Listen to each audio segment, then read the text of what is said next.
तो हेलो दोस्तों, आप सबका बहुत बहुत स्वागत है क्लास 11th फिजिक्स की इस लेटेस्ट वीडियो में। तो दोस्तों आज जो है ना, आज के हमारे टॉपिक दोस्तों कुछ ज़्यादा हैं। दोस्तों आज जो है ना हम पढ़ने वाले हैं लोटनिंग तथा वेलन घर्षण। इससे पहले हमने सर्पी घर्षण पढ़ लिया था। इसके बाद जो लोटनिंग घर्षण पढ़ेंगे और लोटनिंग घर्षण और सर्पी घर्षण में अंतर पढ़ेंगे, घर्षण के लाभ, घर्षण से हानियाँ, घर्षण को बचाने के उपाय, ये बहुत सी चीज़ें दोस्तों आज की जो वीडियो है उसमें कंप्लीट होने वाली है। तो आइए दोस्तों वीडियो को स्टार्ट करते हैं और इन चीज़ों को सबको जानते हैं। दोस्तों आपको ध्यान रखना है, बहुत अच्छे से एक एक चीज़ को समझना। जो हम आपको समझाते जाएं, जितना हम बताते जाएं उतना आपको समझना है और उतना ही अकॉर्डिंग, उसके अकॉर्डिंग ही आपको थ्योरी वगैरह जो भी है वो लिखना पड़ेगी। ठीक है, तो हम बताते जाएंगे, समझाते जाएंगे। ठीक है, तो पहला आपका कौन सा घर्षण है भाई? लोटनिंग अथवा बेलन घर्षण। आपको पता है दोस्तों बेलन क्या होता है? देखो बेलन को क्या करते हैं दोस्तों, चौकी जो होती है, जैसे मान के चलो ये हाथ है मेरा, ये चौकी है और इस पर हम लुढ़काते हैं। बेलन को क्या करते हैं, ऐसे ही तो लुढ़काते हैं। बेलन आपने देखा होगा रोडों पर चलता है ना, रोडों पे जो डम्बल वगैरह हो उसको दबाने के लिए, तो यही तो है आपका रोलर, है ना। लोटनिंग, लोटनिंग का मतलब यही तो है कि लोटने का मतलब लोटना, तो यही तो लोट रहा है ना। बेलन का मतलब भी ऐसे ही तो चलता है बेलन, समझ रहे हैं ना। तो लोटनिंग अथवा बेलन घर्षण, समझ गए ना। तो जानो दोस्तों, है ना, बेलन घर्षण भी एक प्रकार का दोस्तों गतिक घर्षण है। जैसे आपको पता है सर्पी घर्षण, सर्पी घर्षण गतिक घर्षण था, है ना। किसी भी वस्तु की जो गति है उसको एक समान बनाए रखने के लिए, है ना, जो भी बल लगाया जाता है वो आपका सर्पी घर्षण बल था। कौन सा घर्षण बल था? सर्पी घर्षण बल था। ठीक है, जैसे मान के चलो ये है ना, ये हमारा इसका कैप है, इस कैप को गति करा रहे हैं तो इस टाइप से चल रहा है, तो इसकी गति जो है ना, इस गति को समान बनाए रखने के लिए इस पर जो बल लगता है वो ही आपका कौन सा बल होता है? सर्पी घर्षण होता है। लेकिन लोटनिंग भी एक गतिक घर्षण ही है। क्या है? गतिक घर्षण ही है। ठीक है, ध्यान रखना, जब एक वस्तु को दूसरी वस्तु के पृष्ठ पर लुढ़काया जाता है, जैसे मान के चलो ये आपको दिख रही है, ये एक वस्तु है, जो दिख रही है ना, ये एक वस्तु है। इस वस्तु पर हम क्या कर रहे हैं, ये जो आपका एक पहिया दिख रहा है ना, ये पहिया दिख रहा है ना, इस पहिए को हम क्या कर रहे हैं, इस पर लुढ़का रहे हैं, है ना। तो एक जब पहिए पर लुढ़का रहे हैं, है ना, जो पहिया है वो इस वस्तु पर लुढ़क रहा है, तो ये जो पहिए का जो तल होगा और ये जो वस्तु दिख रही है इसका तल होगा, इस पहिए का तल और इस वस्तु का तल, मतलब जो क्षैतिज है इसका तल, इन दोनों तलों के मध्य जो बल लगेगा वो ही आपका लोटनिंग अथवा बेलन घर्षण होगा, समझ रहे हैं ना। तो जब एक वस्तु को दूसरी वस्तु के पृष्ठ पर लुढ़काया जाता है, क्या किया जाता है मेरे भाई? लुढ़काया जाता है, तो उनके संपर्क पृष्ठों, कौन के संपर्क पृष्ठों? पहिया और जो दूसरी वस्तु होती है इनके संपर्क पृष्ठों के मध्य लगने वाला जो घर्षण होता है उसे लोटनिंग अथवा बेलन घर्षण कहते हैं। समझ पा रहे हो आप? क्या नहीं समझ पा रहे हो? ठीक है, तो इस पहिया और ये जो तल दिख रहा है इस वस्तु का, दोनों के मध्य, ठीक है, जो बल लगेगा उसे घर्षण बल कहेंगे। ठीक है, चलो अब यहाँ पर घर्षण बल कहते हैं, कोई दिक्कत नहीं है, बेलन या लोटनिंग घर्षण कहते हैं। अब देखो आपको पता है प्रत्येक घर्षण का एक घर्षण गुणांक होता है। जितने भी हमने घर्षण पढ़े हैं उन सभी घर्षणों में प्रत्येक घर्षण का क्या होता है? घर्षण गुणांक होता है। तो इसका भी क्या होता होगा? एक घर्षण गुणांक होगा। ठीक है, तो इसके संगत जो घर्षण गुणांक होता है इसको हम म्यू आर से व्यक्त करते हैं। किससे व्यक्त करते हैं मेरे भाई? म्यू आर से व्यक्त करते हैं। तो ध्यान रखना, ये लोटनिंग अथवा बेलन घर्षण होगा। क्लियर है? चीज़ों को आगे बढ़ाएं, चीज़ों को आगे बढ़ाएं। अब आगे सुनो, देखो इससे इस पर देखो पहिया को लुढ़काएंगे। जैसे मान के चलो ये जो है, ये जैसे मान के चलो ये पेन है, ठीक है, ये पेन अभी दिख रहा है ना आपको, एल्कोस है, रोलेक्स ये दिख रहा है, इसको घुमाएंगे, देखो यहाँ पर एक सेकंड, ये दिख रहा है ना एल्कोस रोलेक्स, जब इसको घुमाएंगे तो ये वाला जो पूरा जो पेन है वो घूमेगा। पेन का प्रत्येक पृष्ठ जो है ना, जो पेन है इसका, पेन का प्रत्येक भाग जो है ना इस बुक के संपर्क में आएगा जब इसको घुमाएंगे। ठीक है, अगर इसको ऐसे घुमाएंगे, इस टाइप से चलाएंगे, है ना, तो केवल एक ही पृष्ठ बुक के संपर्क में आ रहा है। लेकिन यदि इसको हम घुमाएंगे तो जो उसका पूरा का पूरा जो पृष्ठ है बुक के संपर्क में आएगा, है ना।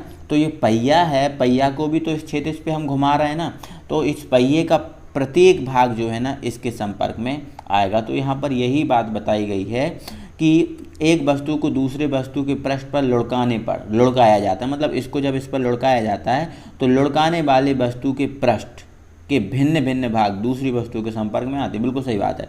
जब हम इस पहिया को लुढ़काएंगे तो इस पहिया का जो प्रत्येक भाग होगा, कौन सा भाग? प्रत्येक भाग इसके संपर्क में आएगा। इसके संपर्क में आएगा, प्रत्येक भाग इसके संपर्क में आएगा जब इसको हम लुढ़काएंगे। तो ध्यान रखना इस बात को, ठीक है। देखो हाँ, तो इतना आपको लिखना है एग्जाम, मतलब इतना आपको अपनी कॉपी में लिखना है। उसके बाद ये डायग्राम लगाना है। क्या लगाना है? ये डायग्राम। अब इसके बाद दोस्तों आपको एक चीज़ और लगाना है, नोट करके उसको डाल लेना। किन्हीं दो पृष्ठों के मध्य लोटनिंग घर्षण, कौन सा घर्षण भाई? लोटनिंग या बेलन घर्षण का जो मान होता है वो सर्पी घर्षण की अपेक्षा बहुत कम होता है। मतलब जो आपका लोटनिंग या जो बेलन घर्षण होता है इसका मान किसकी अपेक्षा? जो सर्पी घर्षण हमने पढ़ा था उस सर्पी घर्षण की अपेक्षा क्या होता है? बहुत कम होता है। मतलब लोटनिंग घर्षण का मान क्या होता है? कम होता है, और सर्पी घर्षण का मान क्या होता है? ज़्यादा होता है। इस बात को आपको याद रखना है, इस बात को आपको ध्यान रखना है कि ये क्या होता है, ठीक है। अर्थात हम ऐसा कह सकते हैं कि जो आपका लोटनिंग घर्षण था, ठीक है, लोटनिंग घर्षण है या सर्पी घर्षण है, वो क्या है? FR है। मतलब यहाँ पर आप लिख भी लेना, इसको एक लाइन और इसमें ऐड कर लेना कि इसे हम FR से व्यक्त करते हैं। किससे व्यक्त करते हैं? FR से, लोटनिंग या बेलन घर्षण को, ठीक है। और सर्पी घर्षण को FK से व्यक्त करते हैं, ठीक है। सर्पी घर्षण को किससे व्यक्त करते हैं? FK से, ठीक है। तो लोटनिंग घर्षण का मान सर्पी घर्षण की अपेक्षा क्या होता है? कम होता है। ये नोट लगा के इस लाइन को उसमें ऐड कर लेना। क्लियर है? इतना ही आपको लिखना है। एक और नोट लगा लेना कि जो आपका लोटनिंग घर्षण है उसका मान सबसे कम होता है, ठीक है। उससे ज़्यादा किसका होता है? यहाँ पर घर्षण गुणांक की बात करें, घर्षण गुणांक की या घर्षण की बात करें तो यहाँ से आपका जो लोटनिंग या बेलन घर्षण है UR, उसका मान सबसे कम होता है। उससे ज़्यादा आपका सर्पी घर्षण होता है, और सबसे ज़्यादा जो आपका स्थितिज घर्षण होता है, ठीक है। स्थितिज घर्षण गुणांक का मान सबसे ज़्यादा होता है, आपको पता है ना, ठीक है। स्थितिज घर्षण बल को हम किससे व्यक्त करते हैं? FR। देखो घर्षण बल को हम किससे व्यक्त करते हैं? F से। किससे व्यक्त करते हैं? F से। स्थितिज घर्षण को हम किससे व्यक्त करते हैं? FS से, ठीक है। सर्पी घर्षण को हम किससे व्यक्त करते हैं? FK से, है ना। और लोटनिंग घर्षण को हम किससे व्यक्त करते हैं? FR से, ठीक है। तो ध्यान रखना है। तो सबसे कम लोटनिंग घर्षण, उससे ज़्यादा कौन होता है? सर्पी घर्षण, और उससे ज़्यादा कौन होता है मेरे भाई? उससे ज़्यादा आपका कौन होता है? जो आपका स्थितिज घर्षण होता है, ठीक है ना। तो ये चीज़ आप याद रखना, अपनी कॉपी में इनको ऐड कर लेना, ठीक है। आगे बढ़ते हैं। तो दोस्तों अगला क्वेश्चन आपको तैयार करना है। अगला क्वेश्चन आपका हमारा ये तैयार करना है आपको, क्या है वो? आपका सर्पी या घर्षण तथा बेलन घर्षण जो है ना, इसमें अंतर स्पष्ट करना है। सर्पी घर्षण और बेलन घर्षण में, ठीक है। तो दो कॉलम बनाएंगे, सर्पी घर्षण और बेलन घर्षण। तो सर्पी आपका कौन सा है? गतिज है, और ये आपका लोटनिंग है, ठीक है। तो ध्यान रखना है इनमें अंतर। तो आप देखेंगे अंतर, जब एक वस्तु को दूसरी वस्तु के पृष्ठ पर फिसलाया जाता है या फिसलती है तो दोनों वस्तुओं के संपर्क पृष्ठों के मध्य लगने वाले घर्षण बल को गतिज या सर्पी घर्षण कहते हैं, ठीक है। जब एक वस्तु को दूसरी वस्तु के ऊपर फिसलाया जाता है, ठीक है। जब एक वस्तु दूसरी वस्तु के पृष्ठ पर फिसलती है, जैसे मान के चलो एक वस्तु को हम दूसरी वस्तु पर फिसला रहे हैं ना, ठीक है। तो इसकी गति को एक समान बनाए रखने के लिए इनके संपर्क पृष्ठों के मध्य जो बल लगेगा उसे सर्पी घर्षण कहेंगे। लेकिन जब एक वस्तु को दूसरी वस्तु के पृष्ठ पर लुढ़काया जाता है, लुढ़काना और फिसलना वो एक अलग बात है, ठीक है। जैसे ये वस्तु है, इसको हम फिसला रहे हैं, इसको अपने आप फिसला रहा है, और लुढ़का रहा है मतलब ये लुढ़क रही है। लुढ़कना और गति करना अलग अलग। लुढ़कती है वस्तु धीरे धीरे, ठीक है, और लुढ़कती है वस्तु को, तो लुढ़कती है जब देखो ये जो है ना वस्तु चला रहा है, ये एक ही तल इसके संपर्क में आ रहा है, और लुढ़काने का मतलब इसके पूरे सभी तल इसके संपर्क में आए, ठीक है। सभी तल संपर्क में आएंगे तो उसे लुढ़काना कहते हैं। लेकिन इस टाइप से चलना वो आपका अलग होता है, ठीक है। इसको हम चला रहे हैं ऐसे, है ना, सभी तल इसके संपर्क में नहीं आ रहा है, ठीक है। तो जब एक वस्तु को दूसरी वस्तु के पृष्ठ पर लुढ़काया जाता है तो दोनों वस्तुओं के संपर्क पृष्ठों के मध्य लगने वाले घर्षण बल को बेलन या लोटनिंग घर्षण कहते हैं। फिसलने वाली वस्तु के पृष्ठ का सदैव एक ही भाग दूसरी वस्तु के संपर्क में आता है। बिल्कुल, जैसे मान के चलो ये वस्तु इस पर फिसल रही है तो केवल एक ही भाग संपर्क में आ रहा है ना, इसके ये वाला बस, ठीक है। लेकिन लुढ़काएंगे तो सभी भाग इसके संपर्क में आएंगे, ठीक है। चलो इसमें सभी भाग आते हैं, भिन्न भिन्न भाग, ठीक है। सर्पी घर्षण का मान अधिक होता है लेकिन बेलन घर्षण का मान कम होता है। अब भी तो ये चीज़ बताई, तो ये तीन जो अंतर है ना आपको कंप्लीट करने मोस्ट इम्पोर्टेंट है, ठीक है। चलो आगे बढ़ते हैं दोस्तों, और हम अगले क्वेश्चन पे बढ़ जाते हैं दोस्तों। अब हमें जो है ना घर्षण जो है ना, घर्षण से लाभ पढ़ना है कि घर्षण के जो है ना वो क्या लाभ है, वो चीज़ हमें यहाँ पर देखनी है, ठीक है। टेंशन नहीं लेना, आपको समझाते हैं, टेंशन नहीं लेना, बिल्कुल एक एक चीज़ आपको क्लियर कराएंगे, समझाएंगे। ठीक है, चलो देखो, घर्षण हमारे जीवन में महत्वपूर्ण है, बिल्कुल ज़रूरी है, महत्वपूर्ण है घर्षण।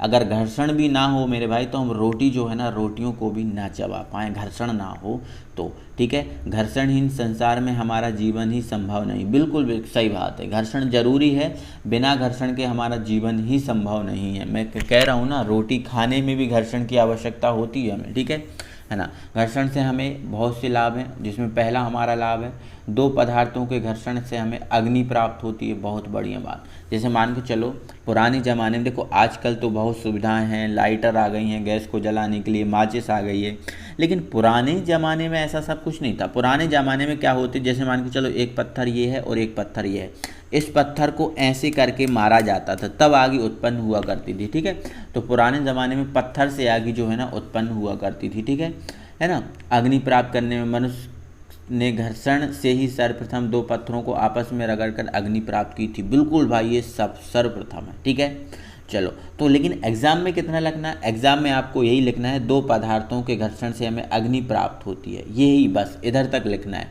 बाकी आगे तो केवल आपको समझना है। ठीक है, तो यहाँ पर हमें समझने वाली भी तो भाई बहुत अच्छी बात मिली है कि नहीं मिली है। ठीक है, क्या मिली समझने वाली बहुत अच्छी बात? बहुत अच्छी बात ये है कि पहली बार हमें ये पता चल गया कि पहली बार इंसान ने आग उत्पन्न की थी, और कैसे उत्पन्न की थी, कैसे उत्पन्न की थी ये भी पता चल गया। कैसे उत्पन्न की थी? दो पत्थरों को रगड़कर, है ना। चकमक और माचिस से अग्नि प्राप्त करने से भी घर्षण की ही सहायता लेनी पड़ती है। बिल्कुल सही बात है, माचिस से हम आग जलाते हैं, माचिस से आग जलाते हैं तो जो काड़ी होती है उसको माचिस पर रगड़ा जाता है कि नहीं, बोलो रगड़ा जाता है, तो वो भी घर्षण है ना।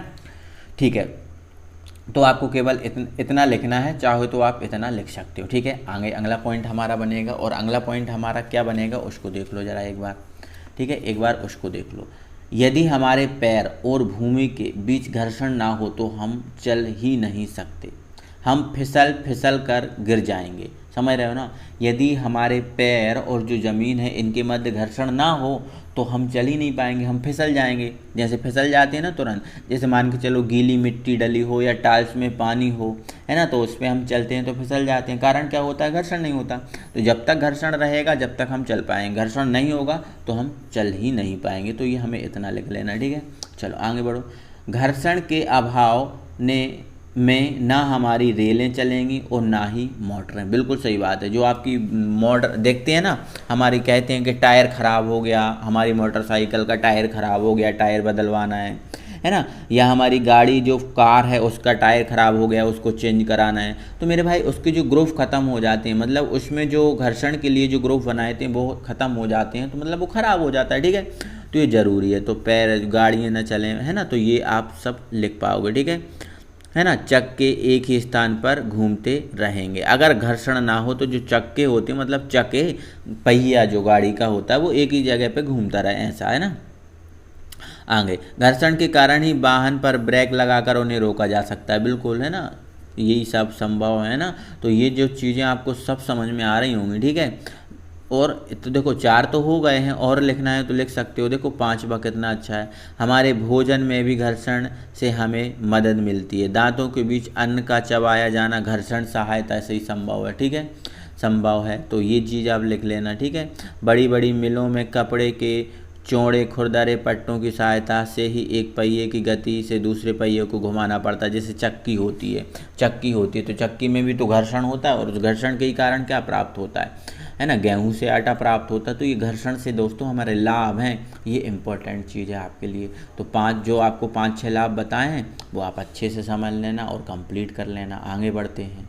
तो दोस्तों अब हम देख लेते हैं घर्षण बढ़ाने के उपाय, घर्षण कैसे बढ़ाया जा सकता है। ठीक है, तो दोस्तों यहाँ पर आपको पहला उपाय लिखना है, बहुत चिकनी सतह, जैसे मान के चलो बहुत चिकनी सतह है ना, जैसे बर्फ़ बहुत चिकना होता है, तो उस पर सूखी मिट्टी या बालू डाल दो, तो उसमें क्या आ जाएगा, कुछ दरदरापन आ जाएगा, तो घर्षण उससे बढ़ जाएगा।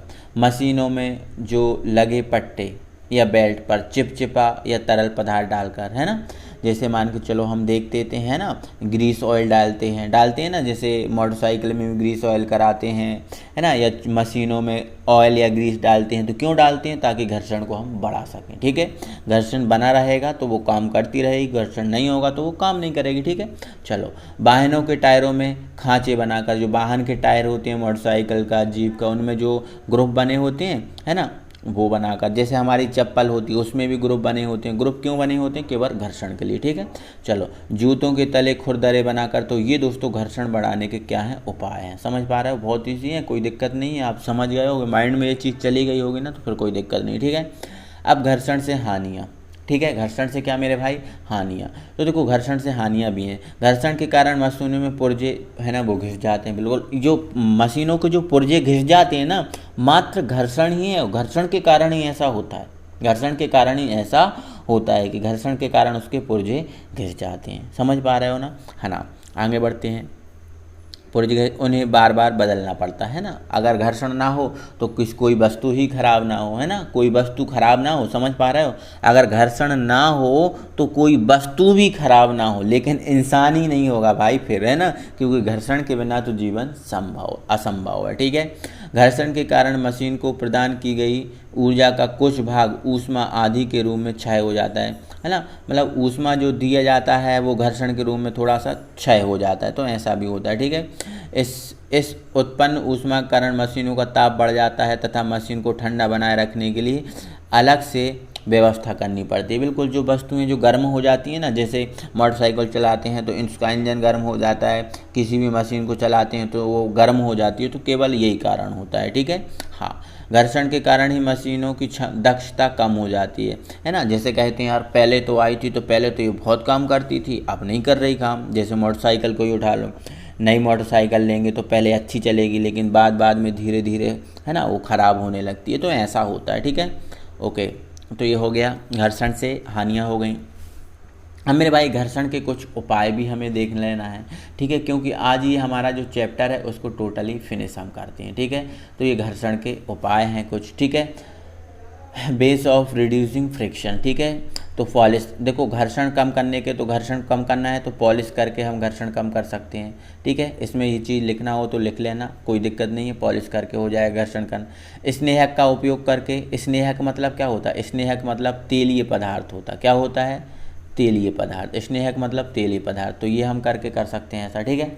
चलो, इसके बाद ये इसमें जो ज़रूरी हो वो लिख लेना, वरना कोई लिखने की ज़रूरत नहीं है। स्नेहक या तेलीय पदार्थ का उपयोग करके, ठीक है। चलो, वॉल वियरिंग का उपयोग करके। वॉल वियरिंग क्या होती है? ठीक है, जैसे मान के चलो जो छर्रे वगैरह जो होते हैं ना, वो उनको डालना, ठीक है। वॉल वियरिंग का उपयोग करके सर्पी घर्षण को लोटनिंग घर्षण में बदल लेते हैं, क्योंकि लोटनिंग घर्षण का मान सर्पी घर्षण की कम अपेक्षा कम होता है, ठीक है। तो ऐसा हम कर सकते हैं, ठीक है, वॉल वायरिंग करके, है ना, वॉल वायरिंग करके, ठीक है। मतलब उसको गोलाकार का, जैसे मान के चलो ये वस्तु है, इसको ऐसे ही घुमा रहे हैं तो ये आपका सर्पी घर्षण होगा, है ना। तो उसमें क्या करते हैं, छर्रे वगैरह, एक्सल वगैरह, जैसे मान के चलो ये वस्तु है, ठीक है।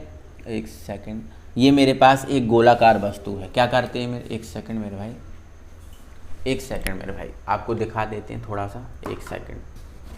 जैसे मेरे पास ये वस्तु है, ठीक है, ये वस्तु है, ठीक है। इस वस्तु को इस टाइप से घुमाने की अपेक्षा इस टाइप से घुमाने की अपेक्षा सही है कि इसमें क्या डाल दिया जाए, एक वो डाल दिया जाए एक्सल, ठीक है, और एक्सल डाल के उसके अंदर छर्रे डाल दिए जाएं, तो ये वस्तु फिर इस टाइप से चलाने में ज़्यादा आसानी होगी, ठीक है। इस टाइप से इस वस्तु को चलाएंगे तो ज़्यादा आसानी होगी, मतलब ये घूमते घूमते फिर चलती रहेगी, इसे ही वॉल वायरिंग कहते हैं, ठीक है। चलो, आपको इतना ही लिख लेना, ठीक है।